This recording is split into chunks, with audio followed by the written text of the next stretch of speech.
Hello everybody and welcome back to the channel. Recently I talked about the Atlantic Division, about all 8 teams, about what they did and my expectations on them. Today it's about the Metropolitan Division. The Met, I think, will be the most interesting division of them all in the NHL in the 2022-2023 season. All teams could be in the playoff picture. I could not rule out a single team to be in a rebuild or out of contention for a playoff spot right now. So let's have a look at every team and I'll give you some thoughts about every team of the Metropolitan Division. So, ready? Okay, let's go. The Met last year was won by the Carolina Hurricanes, and I'm using Cap Friendly as a little helper here. Thank you very much. You're doing a very, very good job. The Hurricanes, yeah. No major overhaul on them. They have a very good, a very balanced roster. They have young guys like Svechnikov and Seth Jarvis. They have guys in their prime, Sebastian Aho, Timo Teravainen, just to name a few of them. And they have the veteran presence with Jordan Staal, with Jordan Martinook. And they try to add more veteran presence by bringing in Max Pacioretty, who now unfortunately ended on the will end on the LTIR for the time being. Let's see how this works out. But I still think the Hurricanes up front are a very good team and they will win a lot of games. Their defense also looks very good. They have Brent Burns brought in to replace Tony DeAngelo, which is a huge task. The loss of DeAngelo could hurt the Canes, maybe a little bit. He had a fantastic season, and we will come to him when we talk about another team in this division. But yeah, Brent Burns is also a very solid player. Let's see if he can replace DeAngelo. Overall, as mentioned, the Carolina Hurricanes, very good condition of the team all around.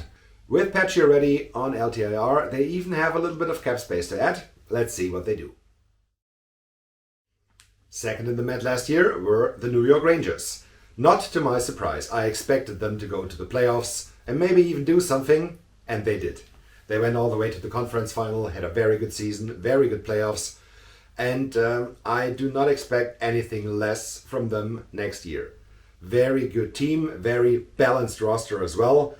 Good young guys coming up like Capo Caco, let's see if he works out. Alexis Lafreniere up front, K-Andre Miller at the back end, Zachary Jones.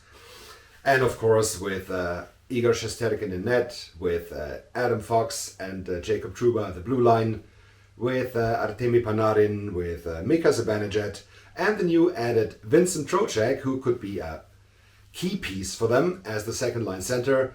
The Rangers are indeed in very good shape. But not this year, but the years to come, this team will be in cap hell. They right now have 1 million in cap space, and with the contracts of Philippe Hedl, Alexis Lafreniere, and as well K-Andre Miller being up next season, this could be very interesting for the Rangers. But for the next year, I expect them to be a playoff team. I expect them to be a very, very good team. And maybe even one of the favorites to win the Stanley Cup. This will, of course, depend on how their new backup goaltender Jaroslav Halak will do after 2 very poor seasons. One in Boston, one in Vancouver. He has to win some games and come back. Then I see the Rangers in contention for the top spot in the Met. Third last year in the Met were the Pittsburgh Penguins. What can I say about the Penguins? They have Sidney Crosby, they brought back Evgeny Malkin, they brought back Chris Letang, they have Jeff Carter, they acquired new pieces on the blue line like Jeff Petrie, and Jan Ruda, still have Brian Dumoulin on the blue line with Jason Zucker and Brian Rust up front. What do all these players have in common? They're all 30 and above. The Penguins, one of the older teams. They do not have that much young talent coming up. Yeah, they kept trading away first and second round draft picks as they were in contention basically from 2015 until now. Yeah, this is an old team. And with the addition of Petrie, they even got older. Their cap situation, yeah, they have no cap space basically. Or let me check. Yeah, they are above the cap. Let's see what they do, who they put on LTIR or scratch. But I'm not sold about the mix of the Penguins. They are old, yeah, of course. Crosby still can do it. But even he, at 35, might see the beginning of an aging process. Nobody is able to deny age for a longer time. Ovechkin will not be, but we will come to him soon. So neither will be Crosby.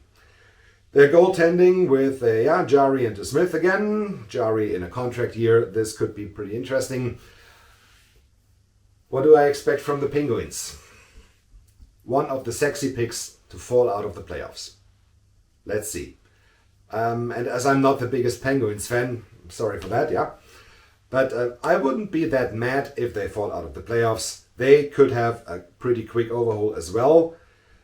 Zucker is a free agent. They have 5 forwards and 2 defensemen as UFAs/RFAs next year. They could be a major player at the deadline in selling, if not everything goes to plan. Next team are the Washington Capitals, who finished 4th in the Met in 2021-2022. The team, of course, of Alex Ovechkin, Niklas Backstrom. They made some very good additions. They brought in Darcy Kemper at goal and Dylan Strome at front, who could be, as long as Backstrom is out, their second-line center, with Kuznetsov being the first-line center. This team, yeah, good additions. Can't say anything more. But like Pittsburgh, you see, the Capitals were in contention for the last 10 years, about. Had very good seasons, won the Cup in 2018. They are not blessed with a lot of young talent. The only player I could come up with is Connor McMichael, who was a 2020 draft pick, or was it 2019? I don't know. He was a recent draft pick. He could be a breakthrough candidate, definitely, but the rest of the team, there are so many old players. Ovechkin, 36, Kuznetsov at 30, Oshie, 35, Ella, 33, Nick Dowd, 32, and on the blue line they only have one player who is below 30, and that's Martin Ferravari, who is still on his entry-level contract. Also, the Caps on defense have right now 7 players signed, and the only that's under contract beyond 2023 is John Carlson. They also have, 8 forwards with expiring contracts. If not everything goes to plan and the Capitals threaten to miss the playoffs, they could also, like the Penguins, be major sellers at the deadline. 5th last year, and with a season that was basically sunk to the end of November, when they had not a very good record. They were not able to come up against this record in the rest of the season, were the New York Islanders. They do have a little bit of cap space, $3.5 million, and they did not make a major turnover of their team. Basically, it's the same team as last year. With Varlamov and Sorokin at goal, that's not bad. Pollock and Pelech on defense. The addition of Alexander Romanov, who had a nightmarish season as the whole Montreal Canadiens had last year. He could turn out to be a very good player. And up front, the question basically was not if, but when they will sign Nazem Kadri. Oh, now he's in Calgary. Oh, they missed out again. What can you say? But for the Islanders, I think they will definitely be in contention for a playoff spot, but this year will tell. Is the team good, or was it Barry Trotz? Because they fired Barry Trotz, brought in Lane Lambert as a new coach. Let's see how this works out. Will the style of the Islanders still be defensive, or will they suddenly turn out into an offensive magic machine? This all remains to be seen with the new coach. I think the Islanders should definitely be in contention of a playoff spot. Or was it Barry Trotz? We will see. Up next, the Columbus Blue Jackets. Not that long ago, oh, nobody wants to sign in Columbus, nobody wants to play there, oh, staying there long term, oh, no way. Suddenly, they extend Patrick Laine for 4 more years, and they sign Johnny Gaudreau. Interesting, for a team that nobody wants to play for. Even, did you know that? Columbus is above the cap. Yeah, they're really above the cap by $1.858 million. They do have extra draft picks next year. Their roster all over, I think it's a very balanced roster. They have some veterans with Voracek and Nyquist. They have a lot of rookies coming up. Chinakov, Ken Johnson, Cole Sillinger, and players in their prime like Line and Goudreau. On defense, I think this could be their weakness. Werenski, Goodbranson, Gavrikov, Boquist, yeah, that's okay. But at the back end of the defense, this looks a little weak. And the goaltending, Merzlikins, Korpisalo is still the tandem. The Jackets, they could use a little more infusion of goaltending, I guess. Merzlikins, okay, Korpisalo had not his best season. And how much will they feel the loss of Oliver Bjorkstrand, who they had to get rid of due to cap reasons? I think the Columbus Blue Jackets could be a playoff team. It would not be biggest a surprise. A very balanced team. They can hurt you from every position. The question is, will they get hurt too much by weak defense and goaltending? Remains to be seen. I think the Jackets should definitely be in the mix and play important games in March and April in a very tight division. As mentioned, I think you can make a legitimate argument for all teams making the playoffs. Columbus is one of them. Which brings us to the 7th place team last season, the New Jersey Devils. I'm really surprised Lindy Ruff is still the head coach. There was so much rumors around, when is he replaced? Does he come back at all? Will they fire him after the first game or even before training camp? He's still there. Let's see what happens. He's a hard man, he's a hard-nosed man. How this goes with the relatively young roster of the New Jersey Devils, I don't know. Maybe they're better off with a younger coach, with a different coach, with another voice behind the bench. I think so, but yeah, you never know. Anyway, I think the Devils, according to how they played it in the last years, they should improve. They brought in André Palat, they brought in Eric Haula, they brought in John Marino on D, and Vitek Vanecek, the goaltender. Let's see how this works out. The Devils, no major splashes in the offseason, but they have so much talent. With Jack Hughes, with Nico Hischier, Jesper Bratt, who had a fantastic year, Miles Wood, Sharon Govich, McLeod, Dawson Mercer, who had a very, very good rookie season. The steady climb that is always proclaimed for teams to make. How does it go with the Devils this year? I think they will definitely be better than last year. They ended up with, let me lie to you, 63 points. Very bad.